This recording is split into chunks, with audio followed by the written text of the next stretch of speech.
Mariana, thank you very much for being a guest on the Fluent English Pro podcast. Yeah, thank you for having me. All right. I'm very happy I have you here because you are the person that helps people open the door to new job opportunities. You train people when it comes to job interviews and making sure their CV creates impact and gets traction and gets you that email or gets you that call that is going to open the door. Tell us a little bit about yourself before we jump onto today's topic, which is preparing for job interviews in IT specifically and working on your CV. But tell us about yourself first.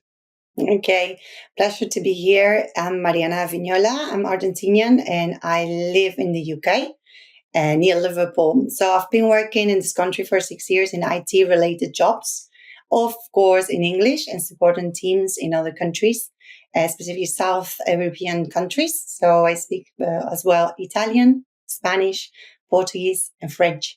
So basically my experience in this country has been dealing with interviews with responding sometimes questions that we never expect. So I decided to help people because I needed to do it myself. This sort of a path and learning how to respond and this kind of things are sometimes a little bit difficult. So here I am now teaching languages. I started my new project. So at the moment I'm teaching languages and helping people for passing interviews. Great. Okay, that is a great segue to our first question, and that is, you have a specific focus in helping people to prepare for job interviews in IT. Yes.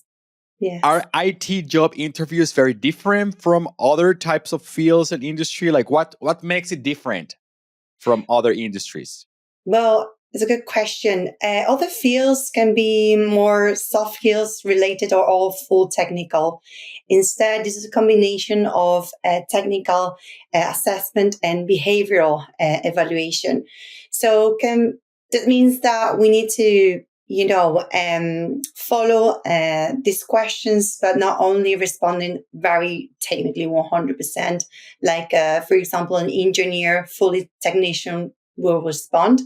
But we also need to be able to work with teams and other members of the company. So they also evaluate your soft skills very much, how you think that you will resolve in that moment, which is, for me, is a little bit more complex. I think for all of us, it's complicated to balance these two aspects of this kind of interviews. hmm Yeah, usually when you are technically, like I am technically minded, so sometimes when you are technically minded, your soft skills are not your strength, and you have to actively and consciously work on them. Yeah, absolutely. I think soft skills more related to our not personality, but our way of understanding, others. Is more about being empathetic, listening, the active listening, and the way we resolve things. Well, with the will of resolving as well a technical thing, but not so technical related. Soft skills are more related to the human behavior, the behavior we how we act in towards others. So that's hmm soft skill. Okay, so let's start with that. If I am in the middle of a job interview, how do I highlight my technical soft skills in an IT interview, job interview? Okay, that's a good question. So when we have a problem, we all panic, right? So one of the soft skills that you can highlight, like when you have a problem, you can just tell about your example. You have to give an example. For example, we have a major problem. There was a hacking, like for example, sometimes happen that we have security issues. So everyone is a bit panicking at that moment. So you can say a user raised a ticket and we were very concerned, and one of the things I know how to do is to manage stress situations, like a very like shocking situation. I can listen to that person and give her some sort of a not instant solution, but yes, the fact that I'm taking care of this problem makes the person to chill, to slow down, and it's that psychological security or safety that we can transmit. So in an example, I can say that in the interview that I was able to listen the user, I was able to empathize with the problem, to say I understand what you're saying, and to give some sort of reassurance that I will take care of his problem, and we will we'll talk about this, with the members of our teams, and we'll be able to help. As kind of a soft skills, the listening and the assurance that you'll be there for them. Hmm. Okay, great, great, great. That's a very interesting perspective because I usually think in IT you just get like a technical skills assessment, not the soft skills assessment. Yeah. Mariana, so we have a balance here. We have the hard skills, we have the soft skills, and we have like other elements that are part of a job interview, no matter the industry. So specifically for IT, how can a non-native speaker better prepare for a job interview in English in this area? Well, a non-native speaker, I think we all face some challenges towards the aspect of the communication, basically, and we need to learn the words are proper, like the words that belong to this kind of job environment. For example, words like debugging or deployment, or for example, optimization, things like that. If I don't know this kind of words, I might probably not able um, to conduct the communication of the things or understand what they want from me. So the first thing, we need to learn a lot of vocabulary and how to use it properly, and relate that to our language. Okay, so non-native speakers needs to relate, for example, desarrollo or evolución. So we need to translate these words in English so we can explain in the most, like in the best way we can, and understanding the context of the vocabulary of an interview. First of all, I recommend, if you're not a native speaker, to learn vocabulary and technical things so you can explain that. And secondly, maybe the grammar is not perfect, but in an interview, the most important thing is maybe the pronunciation. I would say open your mouth, try to speak slowly, and make you need to try the other person understands you, specifically as well in video calls. You're not there. Usually all of the interviews I've done, you're not in person. You're doing a video conference. So you have to be very, very clear. And my advice is to practice pronunciation skills as well. Mhm. Great, great, great. Okay, um, just connecting to all this, I'm jumping like from question to question, but it's all connected. So we covered soft skills and then like how to prepare for the interview, but there are also the technical skills. Yes. So a part of that, as you just mentioned, is learn the vocabulary. Yes, which I think is easy, Mariana. Don't you think? Because usually, like technical English is a very specific set of expressions and words, so it's not something that is going to change a lot. But there is also how you implement that in the conversation. So I'm sure you're going to have like coding questions, for example, or tasks or things that you have to actually do in simulation of an actual job situation. So how do you handle, or how can you prepare for this type of scenarios where you have to do like tasks? Okay, so basically, in all the interviews, we use the start model, the situation start. The start model is STAR. So situation, the task, the action, and the result. So the only way of framing an interview is to explain and make it visual, like graphic, because we're talking about hard skills, developing, like haven't needed a computer. So I need to use a frame. So how I give an example of how I am coding or how I process information in real time because the interview is happening at the same time. So, yes, the vocabulary is important because I need to conduct the idea basically and use a frame for giving examples. So, the START technique is situation, task, action, and result. So, I will explain the person, the interviewer, a situation that I've dealt in the previous past, in the previous job, for example, in the past.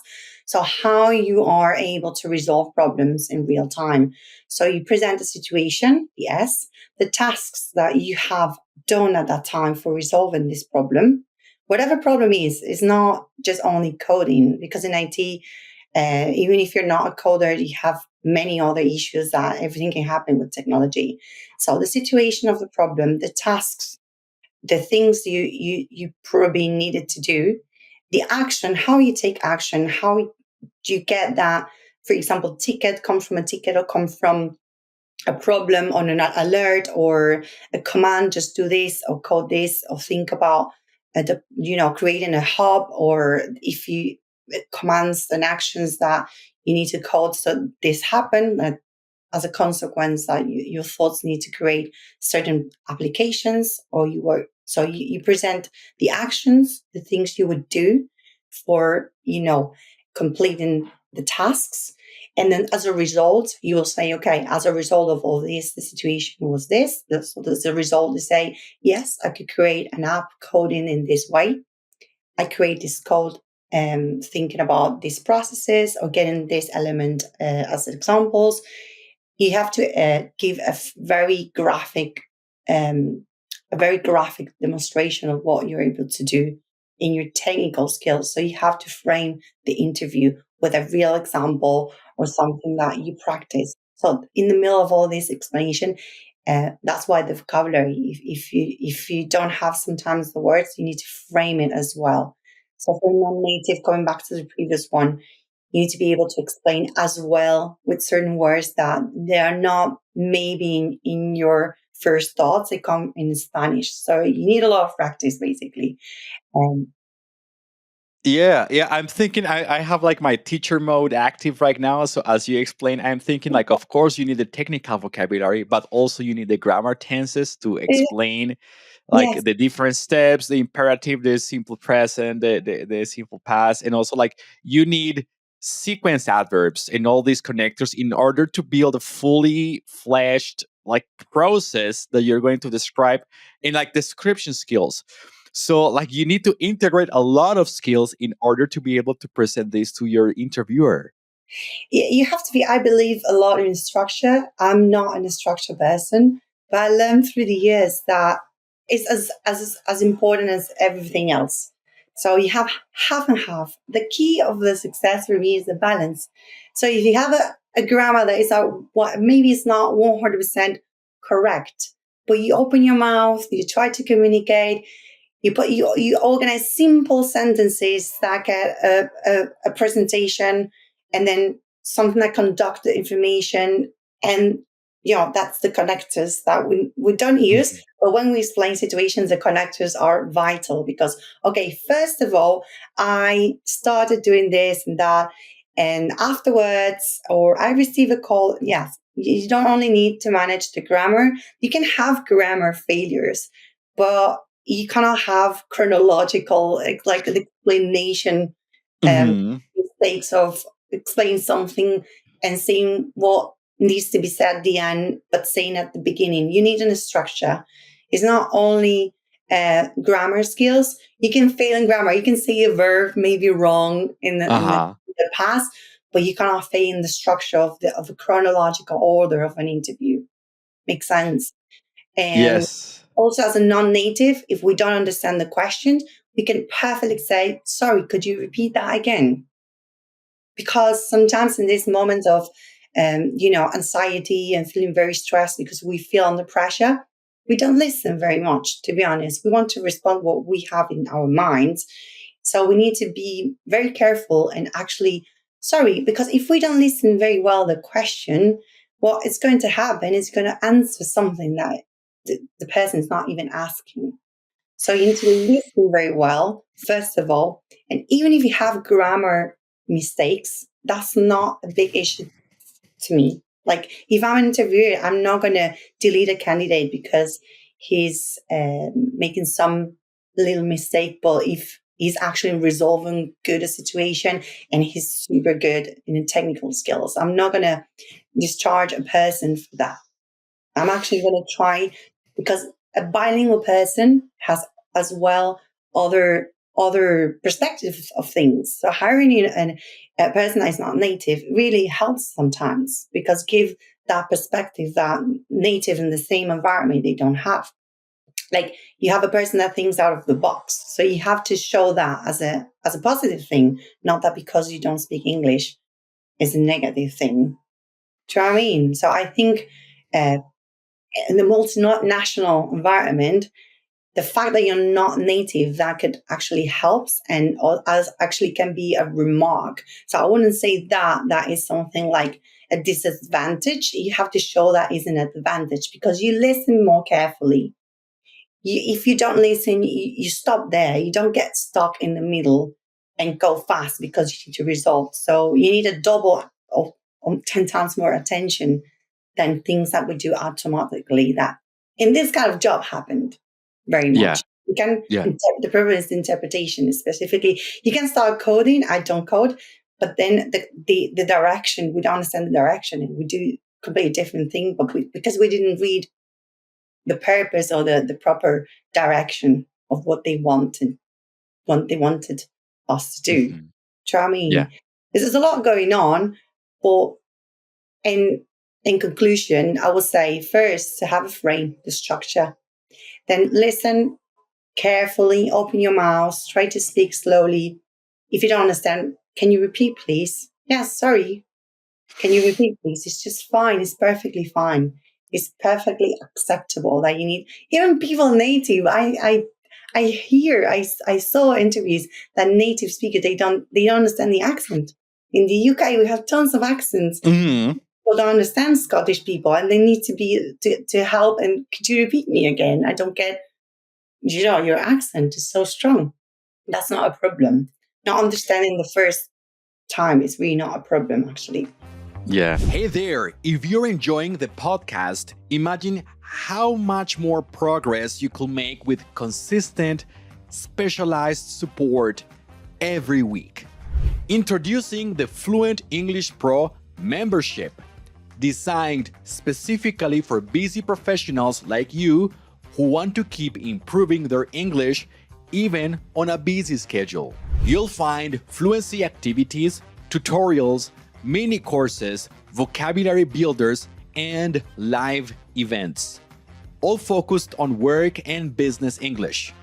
Whether it's mastering international meetings, doing presentations, or answering tricky emails, this space is built to help you grow. If you're serious about your communication skills, visit fluentenglishpro.com/members and subscribe today. That is fluentenglishpro.com/members. Let's turn your English into your biggest professional asset. Yeah, yeah. And I love that you bring that up because usually it happens when we understand a question. It is not because our English level is not good enough. It's just because the way the question is structured Mm. is confusing. Yes, That, maybe the person wrote it in a way that yeah. was not very clear or very transparent. So, no matter if you're a native or non native person, it's still going to be confusing.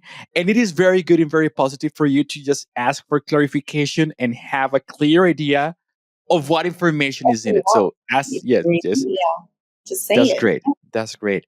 Now that we are in the area of questions, Mariana, what do you think are most of the common questions or types of questions a candidate can expect in an IT interview? Okay. So the first of all, they say just tell me more about yourself. It's not about yourself if you have a dog or you feel like eating ice cream. You have to talk about yourself in a like a career environment and be very focused and answer in less than 2 minutes. I would say 2 minutes is more than enough So you talk about what have what have you done in the last years, but not you don't walk the person through your CV. So the first 2 minutes is not for explain your whole career. That's not the question. That's not the point of the question. And this is one of the questions that can be decisive. Like if you answer more time or things that it shouldn't be there, so the interviewers know that you maybe not the I will say not the right person because it's expected to have some sort of a time frame for things and for responding. Okay, so the first thing is tell more about yourself. I could say I've been working in 4 different countries in different fields, always supporting clients and users, and working, using languages. I'm a multilingual professional, and you could talk about your last year or 2 years, and that's it. That would be a good answer. Okay. And secondly, another question. It's like why you think you're good for this job, or why you picked this company, why have you applied for this job, why you're here. There's a second question to say why you're so interested. So we should complete some forms. I'm interested because I was digging into the information of the company. So you have to know a little bit more about the company. You have to dig a little bit more about what sort of identity, their mission, what they want to sell. If they are a startup is not the same if they are big multinational, very heavy corporations that they're all around the world and have 100,000 employees. So you have to be very aware of what kind of companies trying to hire people. And you have to accommodate yourself to the role as well. So you're not going to say, oh, well, I just found the offer in LinkedIn. No, that's not the answer. Is yes, I was just wanted a change, a professional improvement. And I thought it was nice or I thought it is a good thing to try to improve, especially my skills, my career. I think your company matched with the things I'm looking for my career. Or I want to add you, like I feel identified with this company. If you say that, you're gonna, you're gonna highlight more about that you have, you walk through the same path that you like this sort of ideas the company have, the implementation of things, what they do. Okay, so you might not dig too much, but at least you're aligned with the people you're talking with. You need to be aligned. So, okay, so why did you apply? Well, because I wanted to improve in my career. I want a jump in my career. I want to learn other things and interact with different teams. And I was reading information about the company, and I thought that this company really represent me, and I feel identified with the core, with the concept of what the company do, basically. And another question could be, I don't know if you want to continue. Like this is kind of the Yeah. order. Well, one more example, Yeah, because like this is yeah. very good It's information, going great to make information. it very long. So the another question would be, and some questions are difficult. So why do you think you're fit for this role? Or tell me something that you have done coding, or have you invented any app, or what have you done like important in the last? Have you got any award, or sometimes people ask for validations for certificates in the hard skills or technical skills, and you can say, yes, I've done this course in Microsoft, or I've done this and that. Important thing, I think they will ask you very practical examples. So what I think is that's the start, and another in the core of the interview will be real examples um, of how do you process information, how do you resolve, and what's the result. So again, the frameworks of STAR um, interview type, that will be more about. Yeah. Mhm. Great. I'm sure there is a lot more. I'm sure there is a lot more. And at the end of this conversation, we're going to open that door for people to communicate with you and go Yeah. deeper into this topic, because, like, you teach whole courses about this, right? Yeah. So Yeah. it's not something we're going to cover in an interview, but it's like for listeners to have an idea of all the aspects and all the Yeah, questions. this world works because Yeah. Yes, as my personal experience, I passed a lot of interviews, and some of them were shocking. Some of them they're not nice, and some of them they are very nice. So it's depending also the team. I've been interviewed by, I don't know, 10 technicians myself. And because usually in the IT world, they're all lads or boys, no? And so women's are not so, common in this sort of fields. Now, yes, more girls are applying, but at the time of the interviews, they're all men. So it's a well, much more masculine and feminine as well. So Mhm. yeah, they want girls at the moment because they need to, not to show, but yeah, it's a politics that is happening for a while that they need to give the same opportunities to girls. So I'm a good example of what a candidate like they picked me sometimes. Sometimes I'm not saying that is a helper, but yes, they now need to hire as much as they want. They can girls as well. So if you're a girl, go for it. This is your moment. Great. Okay. Now, so those are the recommendations. You've given us a lot of recommendations. What are some big no-nos or mistakes that you say, hey, you got to stop doing this? Maybe a situation that you commonly observe, and you say this is something you should absolutely not do, or ideally not do in a job interview in IT. Right. I would say talk enough for sound like it sounds interesting, but cut it and don't give sometimes the whole information because the question is not about that. The most important thing do not do not to do is to talk more about what you want to talk and less about what they want to hear. So you need to talk more about what they want to hear and not what you want to sometimes answer. So not to do is start and talk about the branches of the questions, just respond what they actually ask him and not at all what you think when you add information is worse. Not to add extra information was not asked. Hmm. Great. So focus on the question. Don't Yeah, go off the rails. or keep it short unless they want to know more and they will ask a second question. And then you can explain. Great. Great. Okay, Mariana. Now I would like to pivot from the aspect of the interview into the aspect of the CV, because you're Latin American, I'm Latin American, and I'm sure, like, even though we are from a similar cultural background, quote unquote similar, because it's such a huge Community, that's continent. Yeah, it's huge.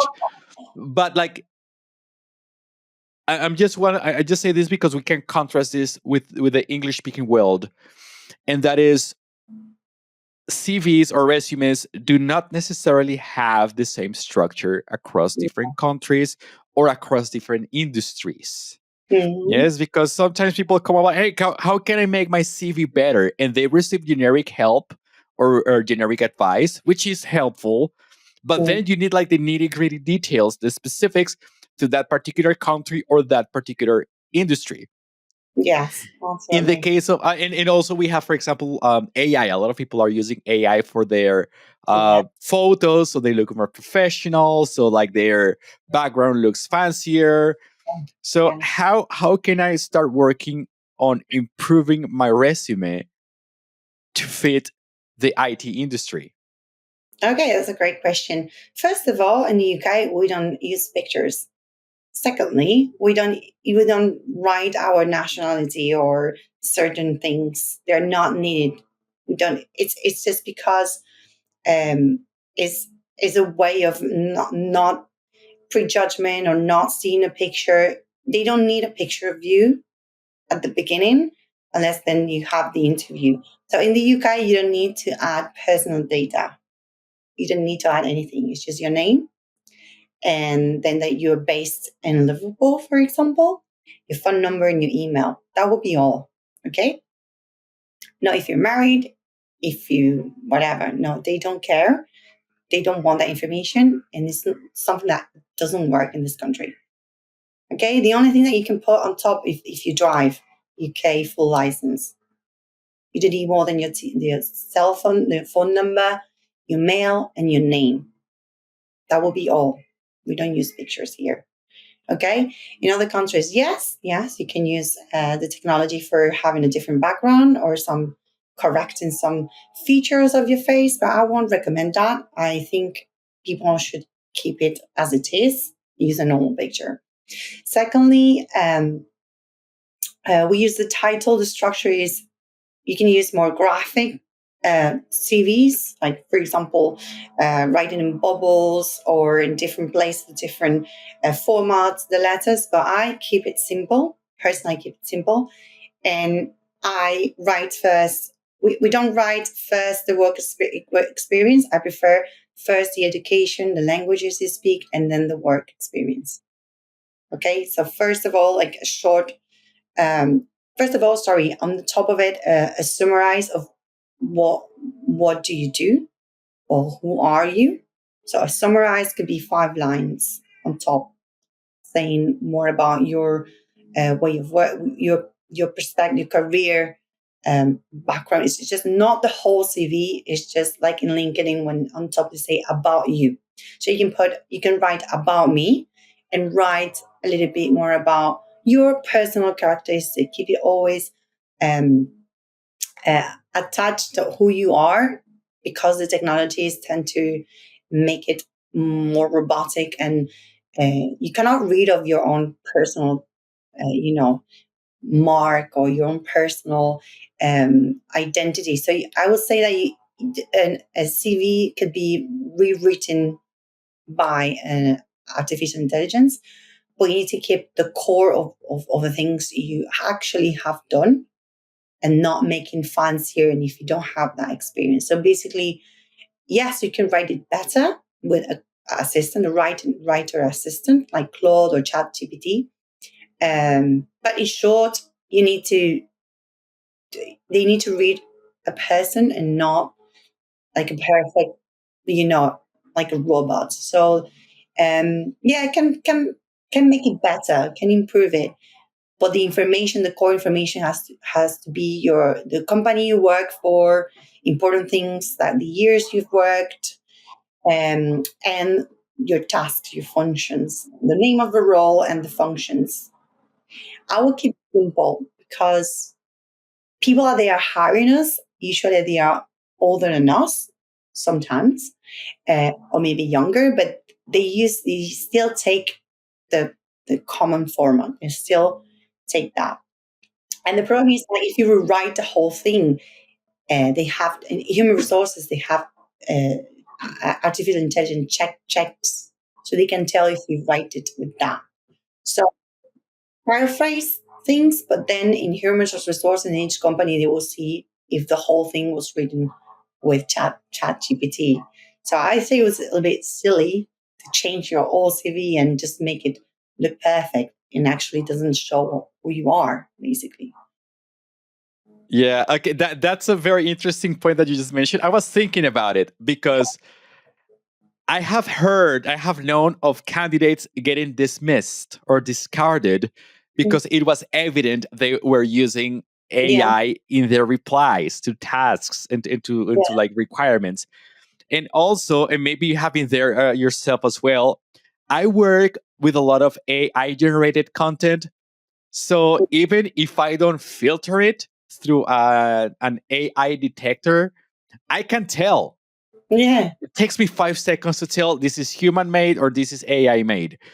So, as you mentioned, it is okay to use AI to improve the content of your CV as support, as help, but not as a replacement of what you will actually say and who you actually are in those words. Yeah, I can give you a short example. I use sometimes AI for my posts and reels. Okay. So I launch a prompt or a topic that I want to talk about. Okay. So the other day I just thought, okay, Shakira is inspired and she just created a brand for her hair and wrote Isima. So the name is Isima. So I thought in Spanish, buenísima, grandísima. So it's like, emphasizing how beautiful it is, things like that. So the comparatives, the best of the superlative, the most. It would be the most. And so I thought I'm going to talk about that. So I give examples, I explain, and then AI just generate a text where in the adjective plus this, you add this as a suffix and that, and give some examples and some emojis. But in the real, I'm explaining myself with my own examples, and I just wrote examples that can be given by a book. I can also copy from a book or ask ChatGPT. But the core thing is that I am explaining the topic. So yes, you can see that it's very structured, they have nice emojis, but you can tell that the person is explaining and she knows what she's talking about. It's just a text, it's a description of the real, like in a book you have a description of an image. Okay, it's like, yes, it's done with artificial intelligence. Yes, I use it because it helps me to relate, to explain things, and to give frame and the context. And it's nice for the algorithm, the emojis. But I can do it myself. But it's true that saves time, and then you can correct or add things because sometimes you write on top of it. So yes, it's a combination of both. But you have to know what you're saying in the interview. If you pass a CV done entirely with, imagine that you passed, they didn't check it. But once you're there, you look a bit ridiculous if you don't know absolutely anything of the things you're just standing. So they will realize. So it's like trying to, I don't know, to lie. You cannot lie. So it's as simple as that. The people, we are all adults, and they will realize if you're giving something that is true or not, because they will ask based on this kind of thing. So it's like you don't expose yourself to this kind of things. Whatever technology is, you will need to stick to who you are. So yes, you can help your writing, you can help whatever, but you cannot invent a full role and actions for 3 years working. That's impossible. Hmm. Yeah. Yeah, yeah. And I think it's also good to have a little bit of yourself, of how Yeah. you communicate. That gives an idea of who you are, and that Yeah. reflects on your CV. All right. Marina, I think we have run out of time for today's interview, but you Yeah. have shared with us a lot of very useful tips, a lot of very interesting recommendations, new information as well. And this is something I love from interviewing other teachers or people who help professionals grow in their careers, is Mhm. that I get to learn so many things, and I get to discover a lot of even language aspects, even Yeah. though I've been a teacher for so long. So I really loved it. If people want to continue improving their um, interview skills for IT, or maybe they need to improve their CV or resume for the IT industry, which I think includes also improving their LinkedIn, because like the CV and the LinkedIn are like kind of the same thing at some point. Yeah. Where can we find you? How can we reach out to you? Okay. So my name is in social media is Mariana Language Coach. I'm a coach. I teach languages, but I also teach. I do, you know, services related to job interviews. It's not only English, and the job interview is all together. So it's a full, time together where we can not only learn how to integrate English to a job interview, but also learn about proper job struggles or field struggles or real example. So I'm Mariana Language Coach in Instagram, and my site as well, website is marianalanguagecoach.com. Thank you very much. For the listeners, the links to Mariana's social media channels and Mariana's website are going to be there on the show notes. So please go check the description of this episode to find the links to reach out to Mariana. Follow her on social media because she creates content around career growth for non native English speakers. So that's where you have to be. Mariana, thank you so much. And yeah, looking forward to our next conversation. Thank you. Thank you for having me. Take care. Bye.